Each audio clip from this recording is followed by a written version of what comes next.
Charles, this is the last briefing before the elections. Are there any specific changes to logistics, and how many parties are involved in these elections?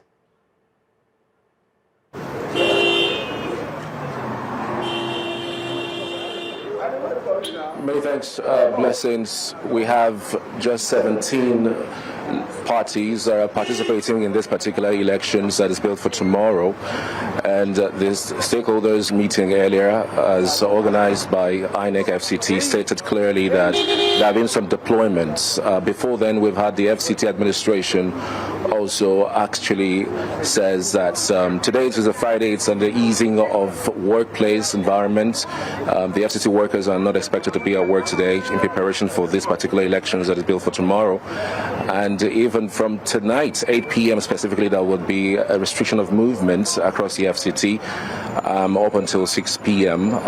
Tomorrow, of course. And we have the head of department of the voter education here in the INEC office with me to speak largely about the preparedness of the Independent National Electoral Commission for the council elections that is due for tomorrow. His name is Mr. Samuel Bassi. Samuel, many thanks for joining us. Thank you very much for having me. All right, tell us specifically the level of preparedness that INEC has for this particular elections. If you are to quantify that, I should say at this level we are 90% ready for the elections, and all the percentage left will be on election day and the post-election activities. All right. We know that there are numbers of people who have been talking about this particular elections. We have 1.6 million, and in the past elections, we've seen over 25% or so coming up for this particular elections. Do you think that the education level for this particular elections is actually good enough? Well, it cannot be enough. Actually, I would say it's not good enough, but it cannot be enough, I would say. We need to do more sensitization to educate Nigerians of the benefit of participation and encourage them to come out to exercise their voting rights. Has there been any restrictions for doing this job? No restriction at all, kind of. Okay. Okay, so talk us through the voting patterns. Well, the voting pattern is open secret ballots. Everything about that except the actual thumbprinting for a party of one's choice is secret. The accreditation, the admission into the polling units, the accreditation process, and the actual casting of vote is open.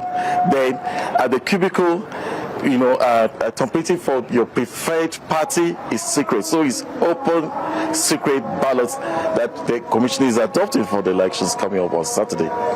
There are flashpoints, Buhari's flashpoints, Bangladesh's flashpoints. Are there measures taken by INEC to forestall some of these issues that might crop up? Yes, of course. We can see the security around me. Over time, we've had engagement with the security agencies led by the police, and they've assured us of adequate security for the elections. So I can assure Nigerian citizens here in FCT that there will be adequate security during the elections, before the elections. Okay, so what time are we expecting the results tomorrow? As soon as the process is concluded. I can only tell you that the voting at polling unit will stop by 2:30. That's when the last person on the queue has cast his votes. When the results will come in, it has to do with the process itself. When the process is concluded, the collation and the return is made. Okay. So what else are the FCT residents expecting as depending on the last one that we did in 2022? What difference would this actually make? As in the expectation? The expectations and, of course, the process, because we know that there's a new electoral bill that's just been signed into law, and one would wonder specifically what difference would it make from what we are used to and what we're going to be having tomorrow.